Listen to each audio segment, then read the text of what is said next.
बात करेंगे class 10th के लिए बेसिक थ्योरम जो है बीपीटी थ्योरम, और जिसे हम बोलते हैं थेल्स थ्योरम। बीपीटी मतलब बेसिक प्रोपोर्शनैलिटी थ्योरम। आज हम बात करेंगे बीपीटी और थेल्स थ्योरम के बारे में, जो कि बहुत इंपॉर्टेंट है क्लास 10th के स्टूडेंट्स के लिए, और ये अधिकतर बोर्ड एग्जाम में पूछी जाती है। तो देखते हैं बीपीटी थ्योरम क्या कहती है। तो लर्नर, यहाँ एक स्टेटमेंट लिखा हुआ है, if a line draw parallel to one side of a triangle to intersect the other two side in a distinct point। तो सबसे पहले तो मैं एक ट्राइंगल ड्रॉ करती हूँ। आफ्टर ड्रॉइंग अ ट्राइंगल मैं इसको नेमिंग करती हूँ A, B and C। So statement में लिखा हुआ है if a line is draw parallel to the one side of a triangle, मतलब अगर मैं एक लाइन ड्रॉ कर दूं जो कि क्या है, पैरेलल है ट्राइंगल के एक साइड से, मतलब कि डी ई, इसका नेमिंग मैंने दे दिया। तो ट्राइंगल की एक साइड से क्या है, ये जो लाइन मैंने ड्रॉ की है वो पैरेलल है, मतलब D E parallel to B C. ये स्टेटमेंट लिखा हुआ है। To intersect the other two side in a distinct point, मतलब कि यहाँ जो लाइन ड्रॉ हुई है वो क्या कर रही है, डिस्टिंक्ट पॉइंट, मतलब यहाँ दो पॉइंट इसने ड्रॉ कर दिए डी और ई। The other two sides are divided in a same ratio। That means हमें यहाँ प्रूफ क्या करना है कि D A D upon D B is equals to A E upon E C, मतलब कि ये जो दो साइड है ट्राइंगल की, ये दोनों की दोनों सेम रेशियो में डिवाइड हो रही हैं। What we have to prove, मैं यहाँ लिखती हूँ A D by dB is equals to what, AE by EC। मतलब मुझे अब ये प्रूफ करना है, फाइनल रिजल्ट जो है वो ये लाना है, और ये हमें प्रूफ करना है कि ये दोनों जो हैं वो इन दोनों के इक्वल है। फाइन। सो सबसे पहले हम क्या करेंगे, इसका कंस्ट्रक्शन करेंगे। ठीक, सबसे पहले हम कंस्ट्रक्शन करेंगे और उसके बाद में देखिए हमें गिवन क्या है, हम वो लिखेंगे। सो गिवन पार्ट इज कि भाई डी ई जो है वो पैरेलल है बी सी के। So D E is parallel to what, B C. अब मैं करूंगी इसमें कंस्ट्रक्शन। मैंने आपको बेसिक स्ट्रक्चर बताया था थ्योरम लिखने का, तो यही स्ट्रक्चर को हम फॉलो करते हुए थ्योरम लिखेंगे पूरी। सो कंस्ट्रक्शन में क्या करेंगे हम लोग, अब यहाँ आप देखिए, अगर मैं बी से ई को ज्वाइन कर दूं एंड सिमिलरली डी से सी को ज्वाइन कर दूं, फाइन। सो यहां मैं पहले लिखूंगी join B E and D C. Now if I am drawing a line from D which is perpendicular to A C और नेम इट जी। मैंने एक लाइन ड्रॉ करी डी से जो कि क्या है, परपेंडिकुलर है ए सी के, फाइन। और सिमिलरली मैंने एक लाइन ड्रॉ करी ई से जो कि क्या है, परपेंडिकुलर है आपके ए बी के, तो मैं इसको नेम दे देती हूँ एफ। सो अब उस कंस्ट्रक्शन को भी हम यहाँ लिखेंगे। सो अब हम क्या लिखेंगे, यहाँ पर हमने ये लिख दिया join B E and D C. Now draw, now perpendicular लिखेंगे हम। सो क्या लिखेंगे, ई एफ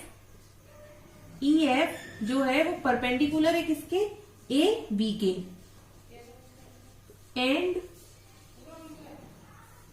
कहा है डी जी जो है परपेंडिकुलर है किसके, डी जी परपेंडिकुलर है आपके ए सी के। सो इसको मैं एक और बार रिकॉल करूंगी, ई एफ जो है वो परपेंडिकुलर है ए बी के, एंड डी जी कहाँ गया, D G is perpendicular to what, A C. तो ये हो गया बेसिक कंस्ट्रक्शन। हमने कुछ नहीं किया कंस्ट्रक्शन में, बी से ई को ज्वाइन किया, डी से सी को ज्वाइन किया, फिर एक परपेंडिकुलर ड्रॉ किया toward the line A C. तो परपेंडिकुलर ड्रॉ किया मैंने toward the line A C, and similarly हमने एक और परपेंडिकुलर ड्रॉ किया जो कि किस लाइन के थ्रू था, ए बी के। तो ये हो गया कंस्ट्रक्शन। गिवन हमें दिया हुआ है what we have to prove and it is a statement. Now we have to prove it. अब हमें तो सबसे पहले प्रूफ के लिए हम एरिया ऑफ ट्राइंगल लिखते हैं कि क्या होता है। सो एरिया ऑफ ट्राइंगल क्या होता है, half base into height. So half base into height, ये होता है एरिया ऑफ ट्राइंगल। तो लर्नर्स सबसे पहले हम क्या करेंगे, यहाँ पर एक ट्राइंगल लेंगे, उस ट्राइंगल से हम क्या करेंगे, एरिया फाइंड आउट करेंगे। फिर सिमिलरली हम दूसरा ट्राइंगल लेंगे, उससे हम एरिया फाइंड आउट करेंगे। ठीक, तो सबसे पहले हम यहाँ पर आपको 4 ट्राइंगल दिख रहे हैं, हमें 4 ट्राइंगल लेने हैं यहाँ पर। ठीक, तो सबसे पहले हम एक ट्राइंगल लेते हैं। मैं ले रही हूँ ए, डी और ई। तो ए, डी, ई मैं यहाँ पर आपको फिगर बना के दिखाती हूँ ताकि आपको कंफ्यूजन ना हो। सो मैं ले रही हूँ ए, डी और ई। ये ए, डी, ई ले लिया मैंने, फाइन। अब ए, डी, ई ले लिया, इसका मुझे क्या निकालना है, एरिया ऑफ ए, डी और ई। नाउ ए, डी, ई का एरिया निकालना है। अब देखिए यहाँ पर इसमें एक परपेंडिकुलर बाइसेक्टर डाला था ई से एफ की टूवर्ड, तो मैं वो भी यहाँ डाल दूंगी। अब लर्नर्स बात आती है कि इसमें बेस क्या है और हाइट क्या है। तो ऑलवेज रिमेम्बर, यहाँ देखिए यहाँ क्या था, 90 डिग्री का एंगल बन रहा था। तो बेस और हाइट का रिलेशन क्या होता है, ये देखिए इस तरह से रहता है कुछ। बेस और हाइट मतलब कि जहां पर 90 डिग्री का एंगल बनता है वो क्या होती है, हाइट होती है, फाइन। जहां 90 डिग्री का एंगल बने वो क्या होती है, हमारी हाइट होती है। तो अब इस केस में अगर हम बात करें तो ये क्या हो जाएगा, बेस हो जाएगा, और जो ये है वो क्या हो जाएगी, हाइट हो जाएगी। क्यों, क्योंकि यहाँ से 90 डिग्री का एंगल बन रहा है। अब सिमिलरली यहाँ की बात करें हम लोग, अगर मैं बेस लेती हूँ ए, डी को, ए, डी मैंने बेस लिया, तो अब यहाँ पर हाइट क्या हो जाएगी हमारी, ये देखिए 90 डिग्री का एंगल का बन रहा है, ये बन रहा है 90 डिग्री का एंगल। तो इस केस को मैं आपको बना के दिखाती हूँ। यहाँ पर ये देखिए, ये मैंने लिया ए और डी। सो 90 डिग्री का एंगल किधर बन रहा है, ये बन रहा है। तो हाइट क्या हो जाएगी इस केस में, इस केस में हाइट हो जाएगी ये वाली आपकी, मतलब कि एफ ई, और बेस क्या हो जाएगा, ए डी। ठीक, तो इस केस में मैं बात करूंगी तो क्या हो जाएगा, ये बेस और हाइट। तो इसको हम लिखेंगे यहाँ पर पहले हाफ, बेस क्या लिया हमने, ए डी, और हाइट क्या हो रही है, ई एफ। अच्छा, सिमिलरली अब एक और ट्राइंगल लेते हैं हम लोग ट्राइंगल की। तो दूसरा ट्राइंगल मैं लेती हूँ बी, ई, डी। ठीक, बी, डी, ई के बारे में बात करेंगे तो हम यहाँ लिख देंगे area of what, B, D और ई।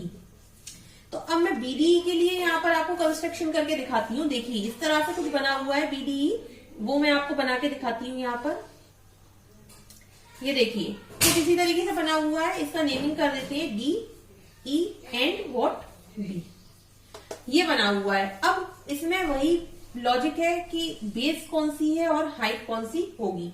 अगर लर्नर्स में इसमें हाइट यहाँ पर है नहीं ना, बेस दिख रहा है, अगर मैं क्या करूं, इसको थोड़ा और एक्सटेंड कर दूं इस लाइन को, जैसे कि यहाँ किया हुआ है, और इसे ज्वाइन कर दूं मैं ई से, तो यहाँ क्या बन जाएगा, एफ बन जाएगा। ये देखिए सिमिलरली वही फिगर बन गया यहाँ जो है। ये देखिए यहाँ 90 डिग्री बन रहा है, यहाँ पर आपका फॉर्मेशन हो रहा है 90 डिग्री का, और एफ, ये लाइन को अगर मैं एक्सटेंड कर दूं तो सपोज कीजिए कि अगर मैंने बेस लिया बीडी, बीडी मैंने क्या लिया, बेस लिया, तो बीडी अगर मैंने बेस लिया तो इसकी हाइट क्या होगी, ये देखिए ई एफ, क्योंकि यहाँ क्या बन रहा है 90 डिग्री एंगल बन रहा है, इसीलिए हाइट क्या होगी, ई एफ। तो मैं इसको इस तरह से लिख सकती हूँ, हाफ बेस क्या है हमारा बीडी, और हाइट क्या हो गई ई एफ। क्यों, क्योंकि वहां पर 90 डिग्री एंगल बन रहा है। तो ये हो गया हमारा बेस और हाइट। तो ये 1/2 कैंसिल हो जाएगा, और यहाँ ई एफ से ई एफ कैंसिल हो जाएगा। तो हमारे पास जो बचेगा वो क्या होगा, A D by B D, for what, A D E by area of B D E. Now हम बात करते हैं दूसरे ट्राइंगल्स के बारे में। अब दूसरे ट्राइंगल के बारे में बात करें तो अब देखिए यहाँ पर मैं फिर से बात करती हूँ ए डी ई के बारे में। तो यहाँ मैं लिखूंगी फिर से ए डी ई, फाइन। ए डी ई के बारे में बात कर रहे हैं। अब देखिए, अब जो परपेंडिकुलर की बात करेंगे वो हम इसके बारे में बात करेंगे। ये देखिए यहाँ मैंने अब परपेंडिकुलर जी जो डाला है वो उसके बारे में बात करेंगे। ठीक, अभी हमने बात की थी एफ के बारे में, अब हम जी के बारे में बात करेंगे। तो अब हम बात करते हैं इसके बारे में। तो इसके एरिया के बारे में बात करते हैं, एरिया ऑफ ए डी ई। अब हम क्या लेंगे, बेस जो है वो लेंगे हम ए ई बेस लेंगे और परपेंडिकुलर कौन सा लेंगे, डी जी।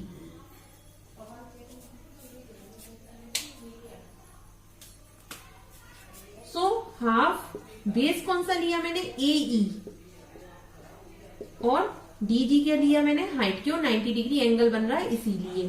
सो डी जी। सिमिलरली अब मैं दूसरा ट्राइंगल लूंगी डी ई सी। सो डी ई सी को मैं पहले आपको ड्रॉ करके दिखाती हूँ किस तरह से बन रहा है ये देखिए, ये बन रहा है डी ई और सी। अब डी ई सी के बारे में तो बात कर दी हमने। अब यहाँ देखिए, अगर इसका मैं बेस और हाइट के बारे में बात करूं, तो अगर मैं इसको और थोड़ा एक्सटेंड करूं, ये देखिए, इसको ए देखिए, यहां हमें मिला जी, फाइन। तो इस केस में हमारे पास बेस जो होगा वो क्या हो जाएगा हमारे पास,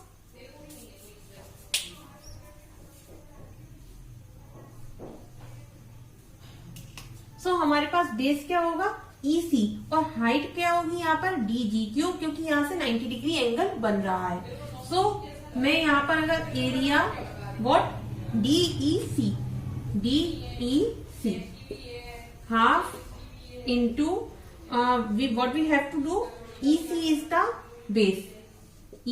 the base and the height is DG। So learner यहाँ DG से DG कैंसिल हो जाएगा और हाफ से हाफ कैंसिल हो जाएगा, तो मुझे क्या मिलेगा finally, ADE divided by area of DEC is equals to AE by EC। तो हमें ये मिल गया सेकंड, और ये हो गया फर्स्ट इक्वेशन, ये हो गया आपका सेकंड। सो लर्नर्स, अभी हमने ये फर्स्ट और सेकंड इक्वेशन फाइंड आउट कर ली। अब अगर आप ये देखें, यहाँ पर मैं आपको यहाँ बताती हूँ, ये आपने ये देखा जैसे कि यहाँ पर दिया हुआ है हमें, ये देखिए, यहाँ आप एक चीज नोटिस करिए, DE एंड BC। तो आप दो ट्राइंगल देख रहे हैं यहाँ पर, एक देख रहे हैं BED और दूसरा देख रहे हैं DCE। तो ये दोनों की दोनों जो ट्राइंगल है वो क्या है, सेम बेस पे फॉर्म है। सेम बेस मतलब कि D और E। तो जब कभी भी दो ट्राइंगल सेम बेस पर बने होते हैं तो उनका एरिया जो होता है वो सेम होता है। फाइन, तो यहां हम लिखेंगे the triangle DBE and triangle DEC are on same base. ये दोनों के दोनों सेम बेस पे हैं, so the area are same. इन दोनों का जो एरिया होगा वो क्या होगा, सेम होगा। मैं एरिया लिखूंगी इनका, पहले लिखूंगी DBE is equals to DCE।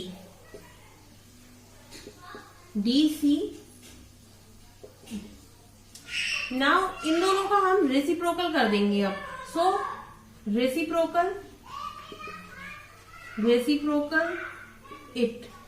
Reciprocal करेंगे तो क्या मिलेगा हमें, 1/AR, that means area DBE is equals to 1/एरिया DCE।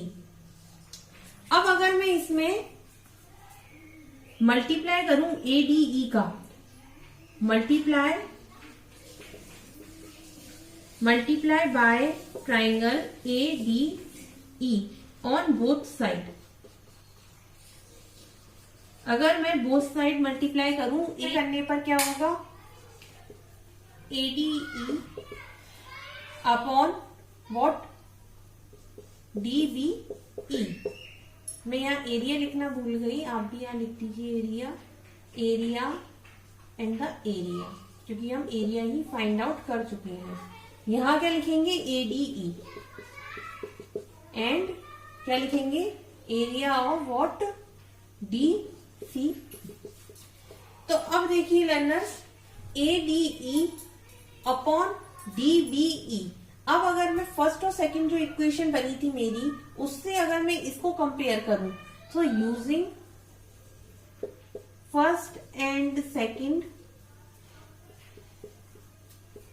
मुझे मेरा रिक्वायर्ड रिजल्ट मिल जाएगा। What, A D upon D B equals to A E upon E C. First और सेकंड इक्वेशन क्या थी हमारी? सो ये आ गया हमारा रिक्वायर्ड रिजल्ट। यहाँ देखिए फर्स्ट और सेकंड इक्वेशन को हमने यूज किया। फर्स्ट इक्वेशन हमारी क्या थी? Area of A D E upon area of D B E, जो कि क्या आया था? A D by D B. और सेकेंडली हमारे पास क्या आया था? Area of A D E by area of D E C, जो कि क्या आया था? A E by E C. ये देखिए हमें हमारा रिजल्ट जो है वो गेट हो गया। तो लर्नर्स ये होता है बीपीटी थ्योरम और थेल्स थ्योरम। बहुत इंपॉर्टेंट थ्योरम है एग्जाम के पर्पज से। इसे प्लीज अच्छे से पढ़िए, और आपको अगर कोई भी प्रॉब्लम है तो आप प्लीज कमेंट कीजिए regarding to this theorem. Thank you.